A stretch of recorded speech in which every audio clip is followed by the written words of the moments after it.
very competitive. I always want to win.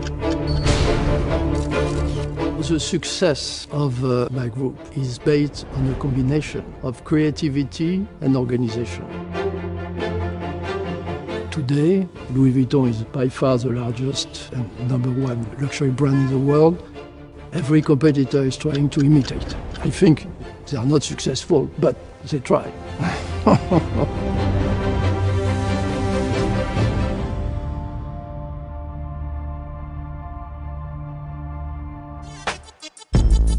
In 30 years from now, LVMH will still be at head of the luxury sector.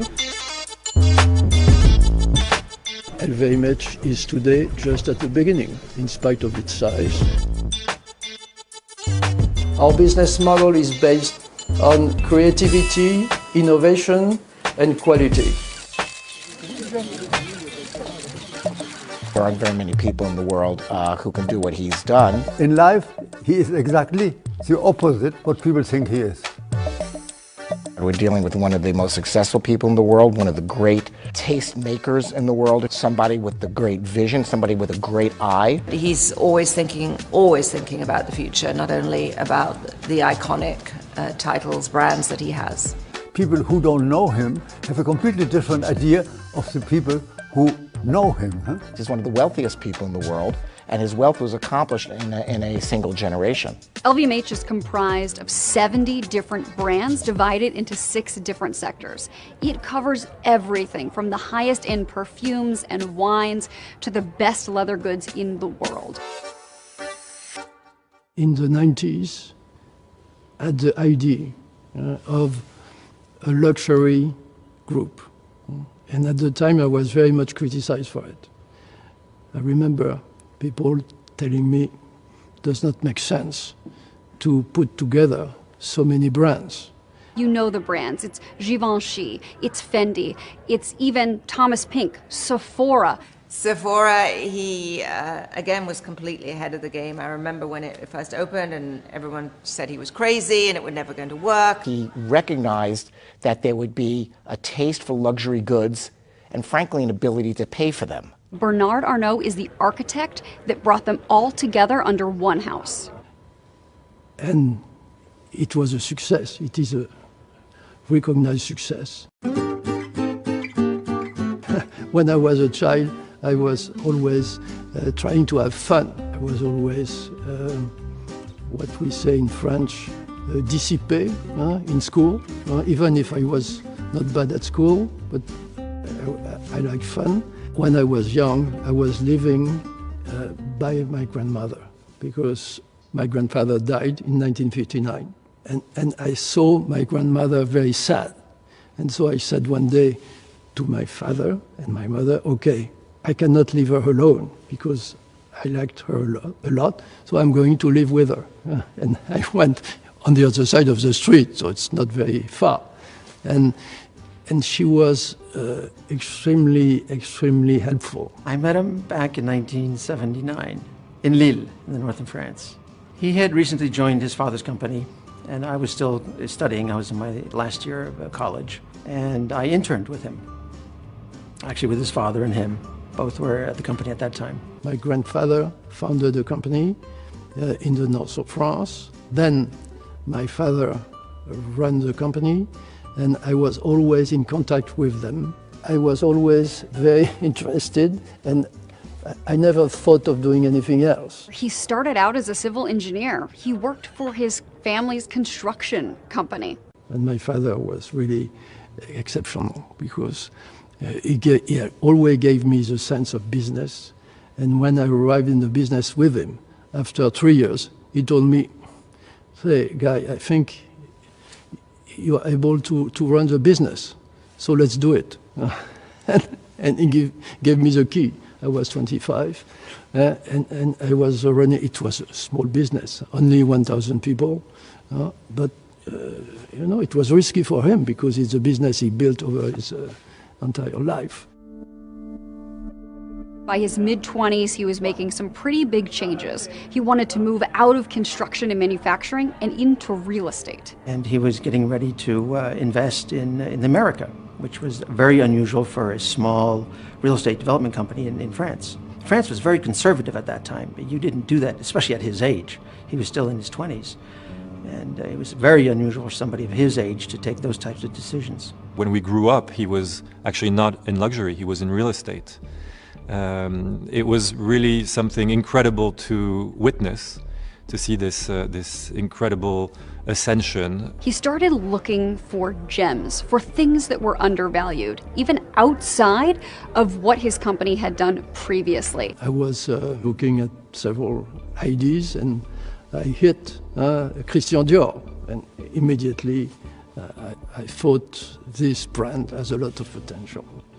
It is under-evaluated.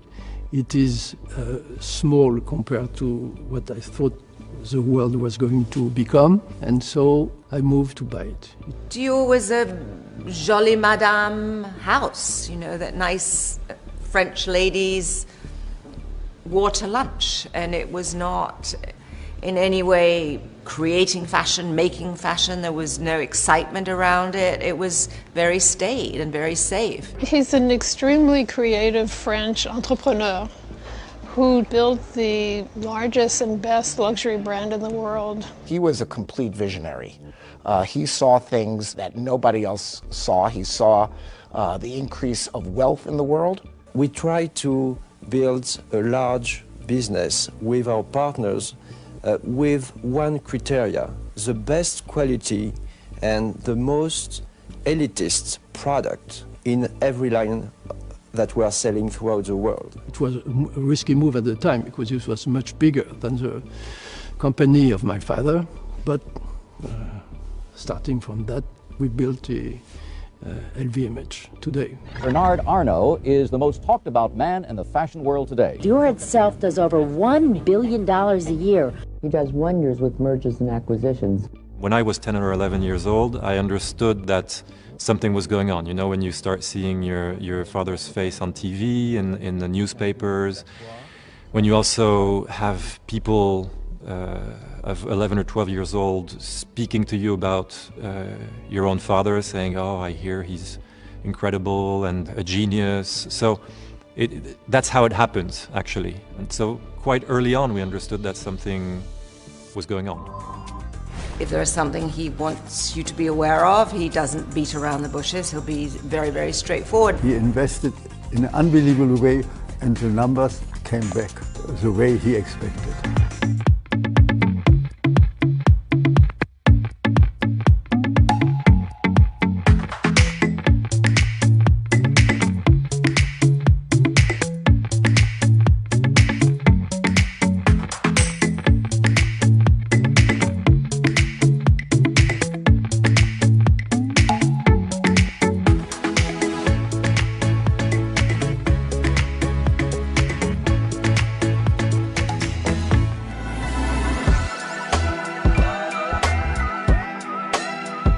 When I go working in the morning, I always think I will have fun today with this or this. I remember him telling me one day that 90% of his time was actually meetings that were not that interesting. He said the other 10% are absolutely fascinating. And then you speak to Karl Lagerfeld, or you'll spend an hour with Frank Gehry. These are the ones that you must enjoy, but the other ones are important and necessary too. I am never bored. It's what I have in mind. When I think of myself young, it's fun, and I am very competitive. So it's like in tennis. I always want to win, and that's fun. He and I share a great admiration for a tennis player called Roger Federer. And I think the happiest that I have ever seen Bernard was when his children secretly arranging for Bernard to have a match with Roger. And I swear, he showed me the video, he acted it out stroke by stroke. And then just last week, he was telling me about a more recent game that they had had. And at the end of the fifth game, it was 5-0, Roger said, well, I'm going to play now the way I would in a Grand Slam. He stepped it up, and all Bernard could talk to me about was the fact that he'd actually won 1 point. I have been lucky, I must say, to have fantastic children. They are all of them interested by the family business. So when I was 17, he gave me a pair of shoes, of Berluti shoes. They were the most incredible and beautiful shoes that I had ever seen. But yes, they gave me a sense of what this business was, of the rarity and the beauty of it all, but also it gave me a sense of responsibility. Indeed, at that time, I kind of understood, okay, this is going to be the business that I'm going to be in. I'm very, very impressed with his relationship with his children. It's so attentive. Family is really all important to him, and he really makes the time. And I find that is something that people miss out, and it takes a very special human being to be able to do that. A family business, especially in the luxury area, is key for success. When you are in a family, you have two major advantages. One is you can think long term, like Louis Vuitton, for instance. I'm not that much interested by the number of the next 6 months.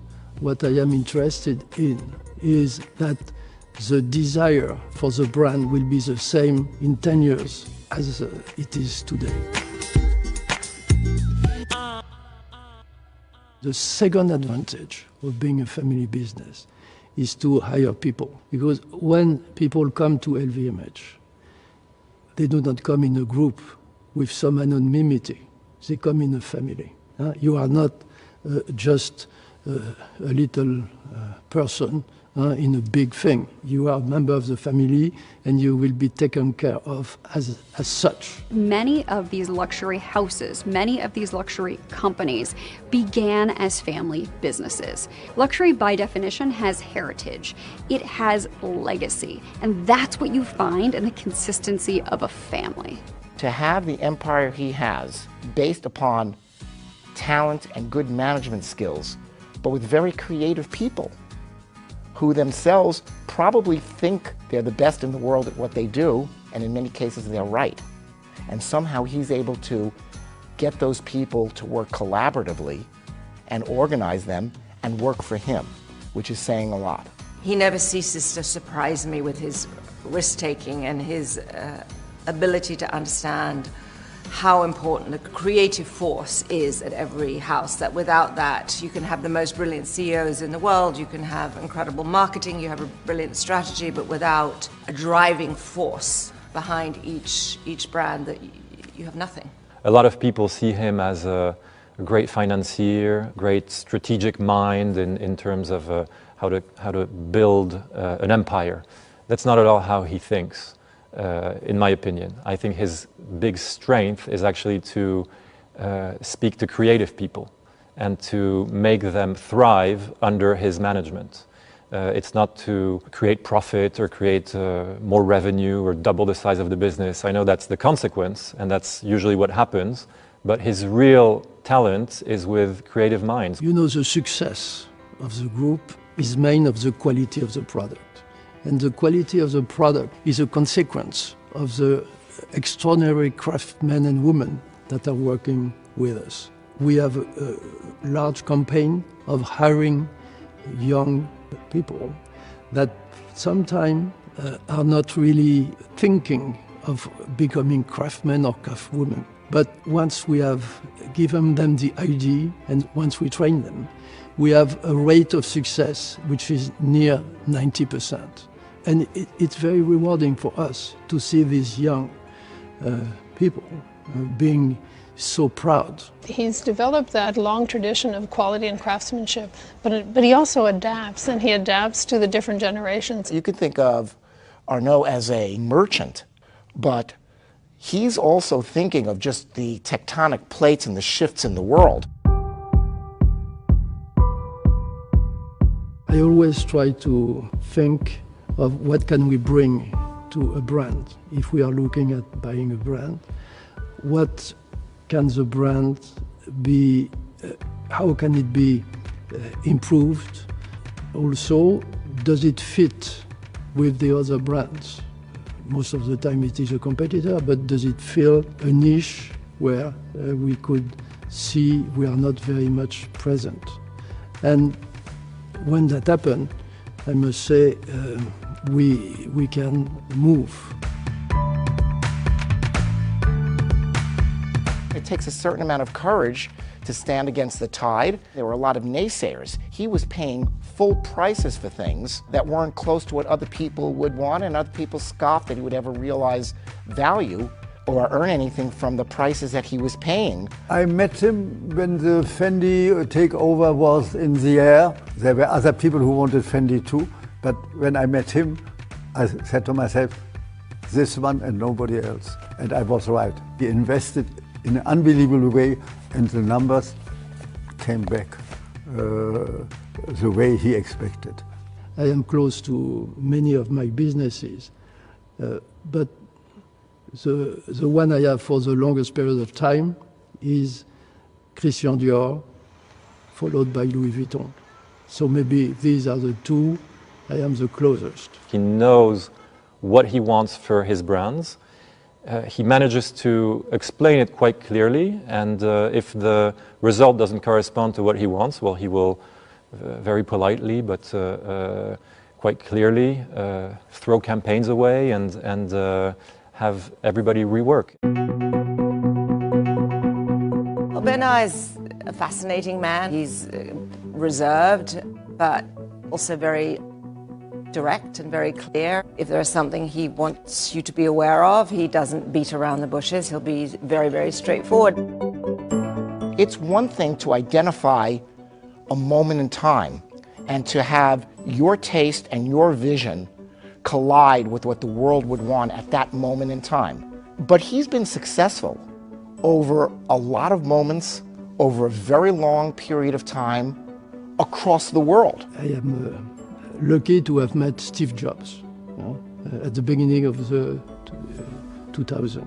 And we were talking and joking. He told me, you know, Bernard, I don't know if in 50 years my iPhone will still be a success, but I can tell you, I'm sure everybody will still drink your Dom Pérignon. The question next usually is, who is going to succeed you? I wouldn't be giving him his Lifetime Achievement Award yet. I would wait a while longer because I think there's still more chapters.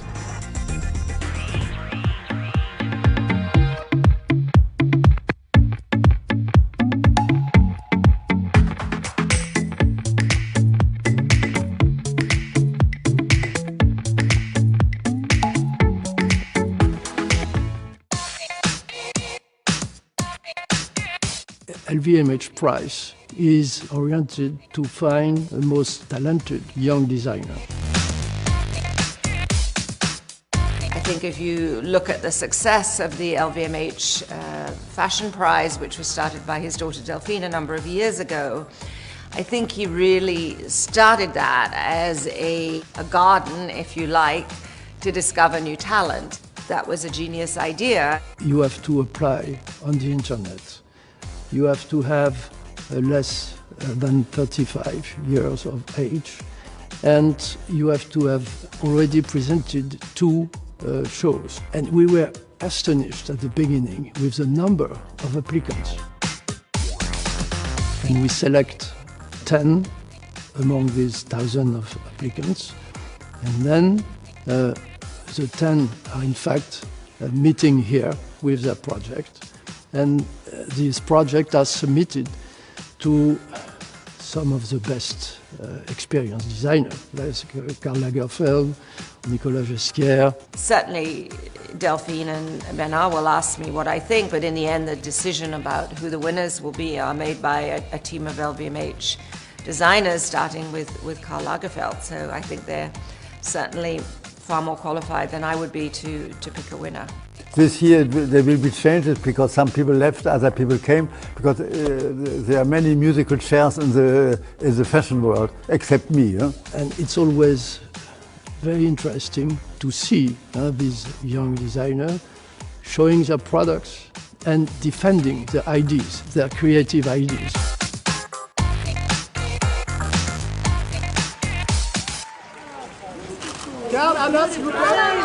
He's become a great benefactor and philanthropist.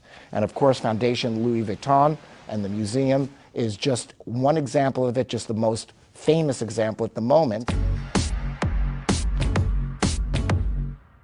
We started to do some philanthropic work for the group in the beginning of the 90s, and I immediately thought of building something that was more a mark of what the group is doing.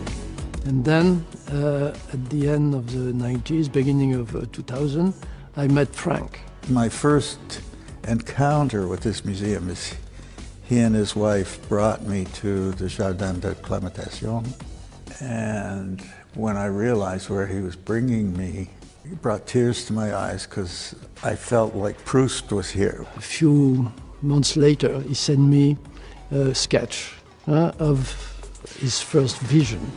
And it's not very different from what it is today.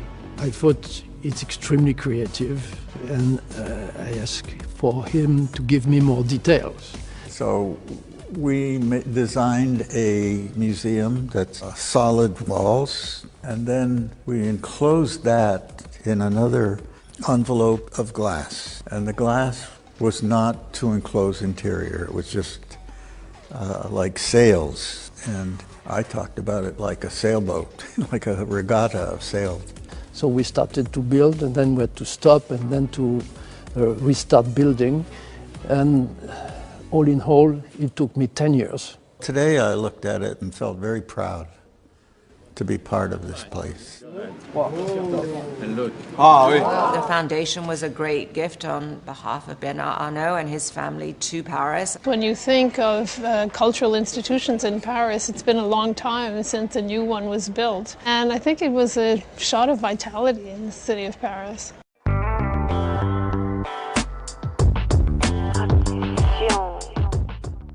He sparks ideas. He says, what if, or, oh, but Franck, what could we do? Could we have a small concert hall? Or, you know, he says things just very softly, but I know when he says it, he means it, and I go for it, and then we have fun trying to make it happen.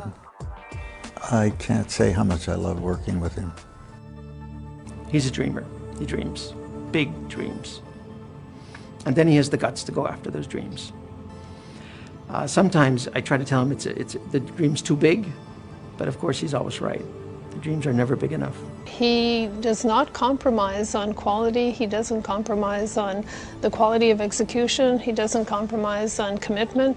And I think that's really a big part of his recipe. They imagine him in his big tower with his huge Excel sheets with numbers. It's very, very far from reality. It's not as serious as some might think up there. No, I try to keep calm. Maybe people around are more nervous than I am. Yes. I try to calm them also. In terms of where we are in the life of Bernard Arnault and LVMH, he's got a lot of runway ahead of him. And he thinks young and he thinks current. I wouldn't be giving him his Lifetime Achievement Award yet. I would wait a while longer because I think there's still more chapters. He has no interest in standing still. He has no interest in repeating himself. He has no interest in anything remaining the same.